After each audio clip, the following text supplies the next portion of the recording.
Our last speaker, certainly not least, is comes from Duke University School of Medicine. Julius is here to talk about socioeconomic status. Interested in general medicine, residency in June, so we're excited to hear cause of mortality after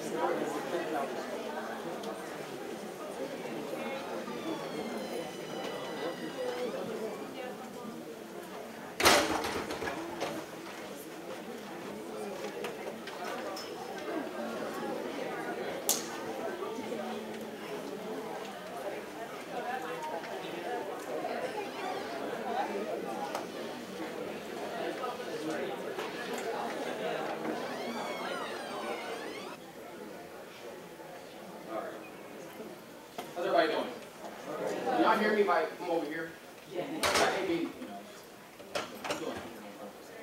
my name is Julius.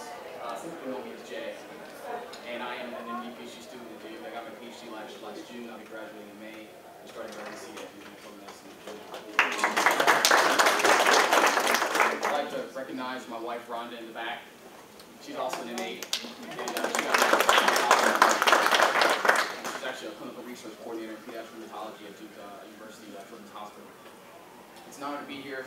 I have a lot of slides, so I think I might do a little thing real quick with you guys up front, and then kind of skip through slides and stuff that you might find more interesting or more learning experience for you. Is that okay?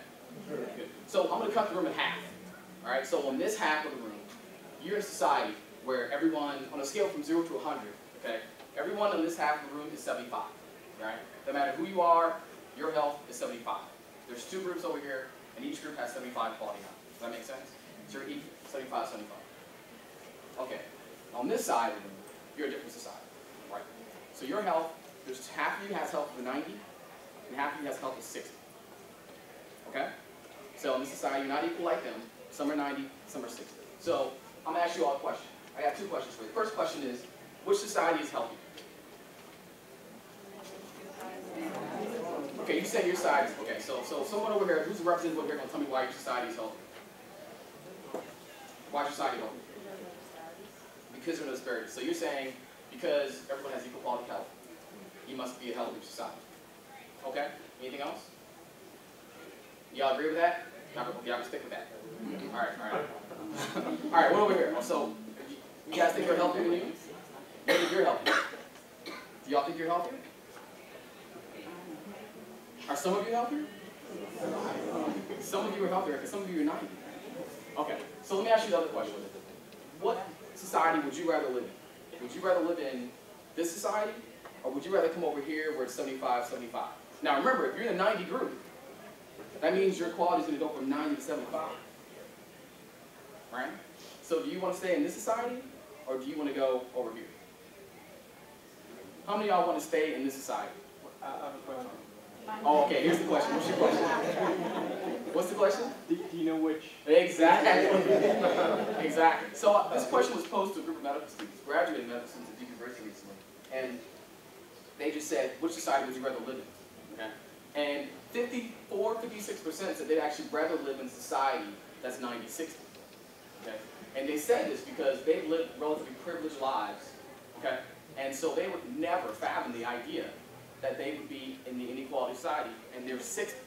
They automatically assume, yeah, I want the society where I can be 90. Because if I'm in that society, I'm automatically going to be 90, right?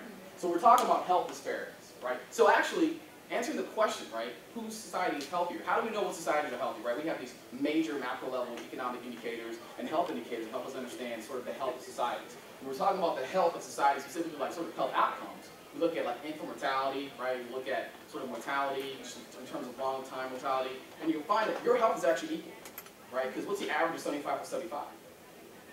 Right? What's the average of 90 plus 60? Exactly. So in terms of the major macro level indicators, your quality of health was about the same, but the difference was that in this society, there was, so in other words, the average person, not knowing what group you're in, you would probably live around 75, okay? But in this society, it's equal. In this society, it's unequal. And that's sort of the issue that we have today, right? And there are a number of factors that contribute to these inequalities that we see. And one of the things that I studied is a theory called fundamental causes of disease. Has anyone ever heard of fundamental causes of disease theory? So we all understand there's some things that make you sick, right? I mean, you eat bad food, you know, eat fatty diets, you don't exercise, all these things kind of contribute to you being unhealthy, contribute to you dying sooner. But there are more fundamental things that kind of play a larger role in terms of health outcomes, in the United States especially, right? So education, income, wealth, history, race, gender, these things are fundamental, right? And they're called fundamental because they're more distal to the actual health outcome. I'll get to a slide that might be a little more clear in terms of what I'm talking about. So if you look at this slide here, you kind of see first is history. So how does history contribute to health? Right? So it's particularly unique in the United States, the role that history plays in health outcomes, especially when you're talking about health disparities and the impact on African Americans. Because the fact of the matter is you just kind of look at the opportunities for African Americans, but I like to call them predisposing generational conditions, right? Where you have, from generation to generation, some type of impediment to upper social, economic, and health mobility. Okay? When you had African Americans following the Reconstruction period in the South trying to move up north, they actually got healthier. Okay? If you ever read William Julius Wilson's When Work Disappears, he talks about how African Americans, they fled the South, okay, to find better jobs in the cities up north like Chicago, New York, Detroit. In those cities, they were actually healthier, right? Because they found what? They found low skill but relatively high paying jobs because they weren't educated, but they could work and they were hard workers. So initially they did quite well in terms of their health. But what happened is that over time, and we're actually kind of feeling the effects of that right now in the United States, the jobs moved out of those cities. So that's why the book is called When Work Disappears. So now you have a group of people concentrated in these areas where they initially had relatively low skill but high paying jobs. Now those jobs have gone. And along with those jobs, left a few of them that were able to get some type of education that can move with that, like the middle class. But a lot of people were unable to move because, again, they didn't come with those educational resources. Okay? So that's just an example of how history contributes to sort of health outcomes. Another interesting one is going to be interesting right now. Anybody ever heard of Jesse Jackson? So Jesse actually ran for president a couple times. Do y'all remember that? Some of y'all might not. I am an age. But some of y'all, I mean, and you know, when they have these indicators, this thing called self-rated health. Anybody ever heard of self-rated health before? And basically they say, you know, how do you feel in terms of your health? Rate your health. Is it excellent? Is it sort of intermediate? Or is it poor? And that one thing right there is an incredibly strong predictor of mortality. In fact, it's one of the strongest predictors of mortality on Earth. Okay? I mean, there are things, most things in medicine. In fact, I don't know anything in medicine outside of, like, you know, being flatlined on EKG can predict mortality as well as that socioeconomic or just that social indicator of self-rated health. So when they did a test of self-rated health among African Americans, when Jesse had that good run for president, I think it was 84, was it 84, 88? He ran 2 times, but one of them, I mean, he had more money in 1988, might have been 88. Yeah. He actually was pretty close to being a serious candidate. And they looked at the self-rated health among African Americans as a whole in the United States at that time. And their self-rated health was, I mean, it was exponentially higher in those 2 years that he was sort of a prime presidential candidate, raising his money and then running for the Democratic nomination. Okay? So again, history and the environment, outside of sort of the more fundamental things that we understand, like, and more proximal factors like diet and sort of exercise, really has an impact. So when I talk about the fundamental cause of disease that I studied specifically for my dissertation, I'm talking about socioeconomic status, right? Things like education, occupation, income, and wealth. And they have been shown, as you can kind of see here, to be extremely important in terms of predicting health outcomes. Education, having, like, how many of y'all, I guess everyone here is pretty much in college, most of the students here. So you're already way ahead of the game. Just having a high school diploma and having a few years of college puts you way ahead of the game in terms of your actual health and life expectancy with respect to mortality. Let's get to something here that's going to be a little bit more. So this is what my dissertation is about. I wanted to understand sort of how this fundamental cause of disease things work. I mean, it's not new that education, that things like income, that wealth, that they impact your health, right? We were all aware of this already. But what we don't really understand is how these things work in specific subgroups. We don't know how they work for African Americans. We don't know how they work really within a lot of other minority subgroups. So what I wanted to do was to get an idea and see how these different measures, how does education, income, wealth, how do they work specifically within an African American population? Because if we want to create policies to have this society while maintaining the same level of health as a society, but less unequal, right? If we want to create policies to address that, then we have to make sure these policies aren't just they aren't too macro level, that they're unable to sort of get down to the micro level, to the individual, and really help, right? Because, again, because these issues, like, you can't just say exercise more, right? If I live in a poor neighborhood because of my education, or because of my occupation, or because of my wealth, you can't just tell me to exercise to become more healthy, because I might be risking my life more by trying to jog around my neighborhood. That's right. You understand what I'm saying, right? I mean, the presentation before this, she spoke about education and some of the issues in educational resources. And there are policies like No Child Left Behind that, while they were written for the intent to help, are actually adding to the problem because of the fact that it's taking away resources from that vicious cycle of poor educational resources, and then their outcomes on these standardized tests, right? Again, these are fundamental issues that, as a physician, I can't touch. I can't do anything about your wealth when you come to me with chest pain and shortness of breath. I can't do anything about your education when you have a stroke, right? These issues are beyond the reach of medicine and beyond the reach of health policy. I want to better understand these so that we can create some type of policies and maybe begin to implement more sort of interdisciplinary policies between health and social policy to begin to address these. So I looked at these SDS measures. I used a data set called the Pitt County data set. Pitt County is in eastern North Carolina. It's a data set of approximately 2,000 African-American males and females, all African-American. It's kind of unique because there are not very many data sets out there where you have that many African-Americans, you have that sort of spread. You have a pretty good spread in terms of, you know, some with low education, some with high education, some with very poor wealth, some with a lot of wealth. And also, we also had these really interesting other factors that you have to consider. Because I can't just talk about your education and then not consider, you know, do you smoke, do you drink alcohol, do you exercise? All these different things would sort of lead to a bias, so to speak, in my analysis. So I looked at SDS measures, and I'm looking at how they can directly impact mortality, and then I look at how these measures can act sort of through these different risk factor categories, one being behavioral risk, the other being social risk, and then biological risk. So, smoking. Person, do you smoke? Yes or no? If you smoke in this room, stop right now. You will die a whole lot sooner. I promise you. Stop smoking, okay? Alcohol, obviously. Exercise, important. Social risk factors, stress, just general. There's these indices for these social risk factors that we use, and a lot of them based from psychology, to understand what these things are. So how much stress do you have? How's it affecting you? Social support, both instrumental and emotional support. So instrumental support being, you know, if you needed to borrow, you know, some money to get a cab ride to work, or if you needed to borrow anything like you need someone to kind of help you get to the hospital. You know, do you have that kind of instrumental support? Then there's emotional support, which is pretty straightforward. When you have issues, there's someone that can be sort of an emotional resource for you when you're in trouble. Financial strain is sort of a measure of, on a monthly basis, how difficult is it for you to make ends meet, right? To pay those bills, to kind of get from day to day. How difficult? And that's sort of a small measure on a very micro level on the stress that's specifically financial stress that you're experiencing on a monthly basis. And then marriage, very straightforward. Are you married or are you not married? The biological risk factors are your body mass index, which basically your height in meters over kilograms, your weight, squared. And that essentially is a predictor of, you know, various things like metabolic syndrome you may have heard about, obesity, waist to ratio, just your waist to hip ratio, blood pressure, straightforward. And your current health score is another way of doing self-rated health. Sort of, if you were to rate your current health, would you say it's excellent, or would you say it's something else? So we dichotomize that variable like that. And obviously we're measuring mortality, so that's when you die. All right. So the other thing I did was, when I modeled it, I kind of took education out of the SDS factors, because what's the first thing you get? Education, right? Education in terms of time comes before your income, before your wealth, before your occupation.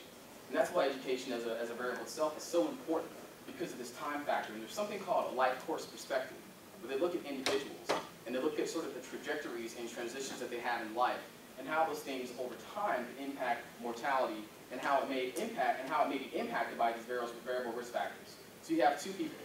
One of them went to a very good high school in an average neighborhood. One of them went to a very bad high school in an average neighborhood. So their trajectories are already very different. So that if they are both able to graduate high school, and the one who went to bad high school may not, but let's just say he or she does, once they graduate high school, they're still on different trajectories. That transition leads to a different trajectory because of the quality of high school that they went to. Okay? And then you can see how that impacts the quality of college. So there's these different endpoints where they can begin to diverge, because the person with a better high school education does better at each transition point life than the person with a worse. Okay? And understanding how these transitions work, you begin to see how the education can impact the other SDS factors, socioeconomic status factors, and then how those factors can impact your behavioral, biological risk, and social risk, again, based on those different trajectories that you have, leading to different mortality outcomes, or I should say, different life expectancy. So I got my mortality data from North Carolina Vital Statistics between the years of 1988 and 2004. This analysis actually was first done, I skipped this slide earlier, in the interest of time, but the Pitt County data set was initially started in 1988. And so we're talking about people who were on the average age of, I'd say 35, 36 years old in 1988, black men and women. And we followed them from 1988 to 2001. And we had essentially 3 surveys, one in 1988, one in 1993, and one in 2001. Total, there were 67 male deaths, about 10% of the males, and 72 female deaths, about 6%, 6.5% of females. The average age of death is 51 years old. Now that's important because I say mortality, but I really should take out mortality here and say early mortality. Okay? The life expectancy based on census data in 1988 for those men and women, as African American men and women, was actually around 62 to 65 years. So they're dying a decade sooner than they should have died.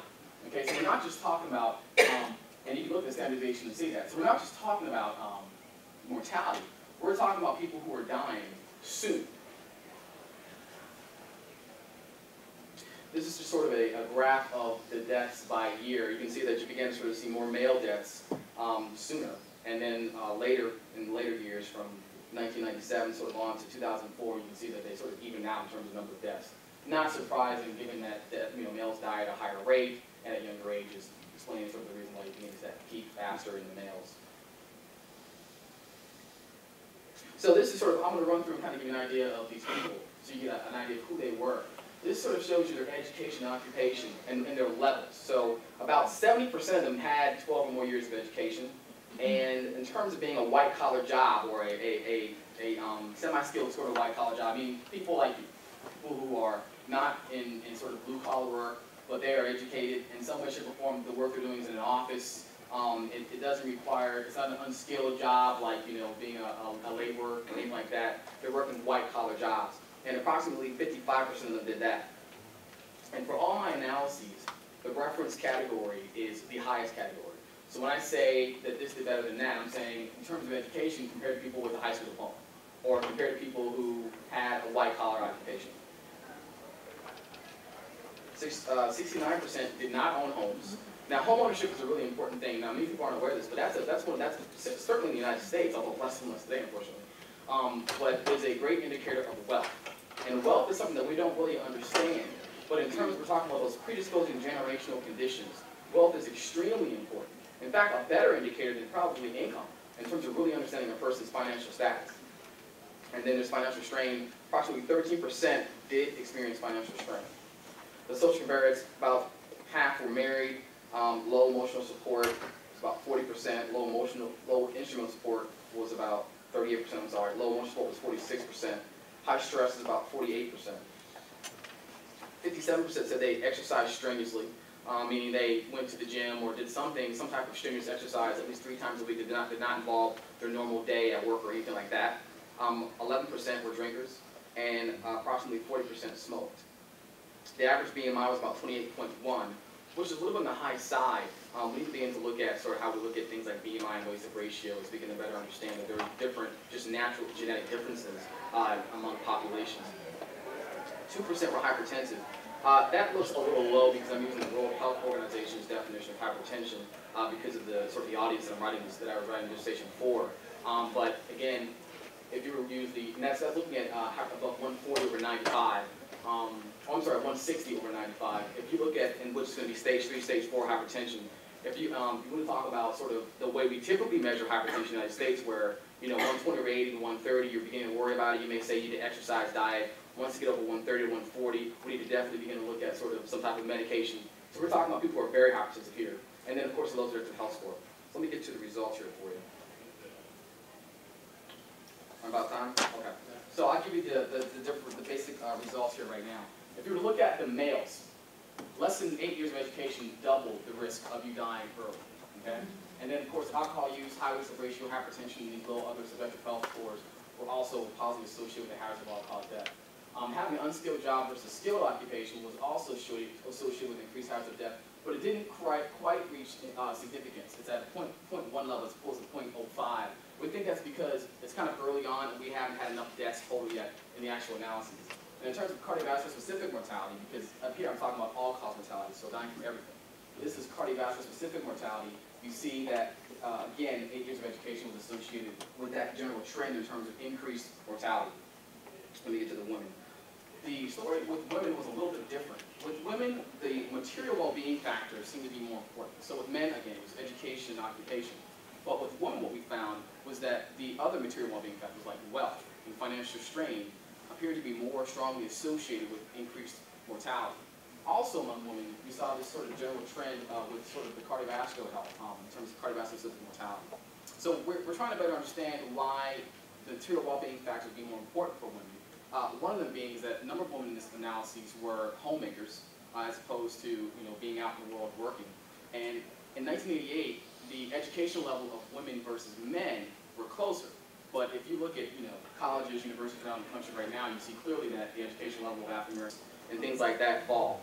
So I would say, and I think it's better to explain using this one here. Actually, yeah, I'll use that one there.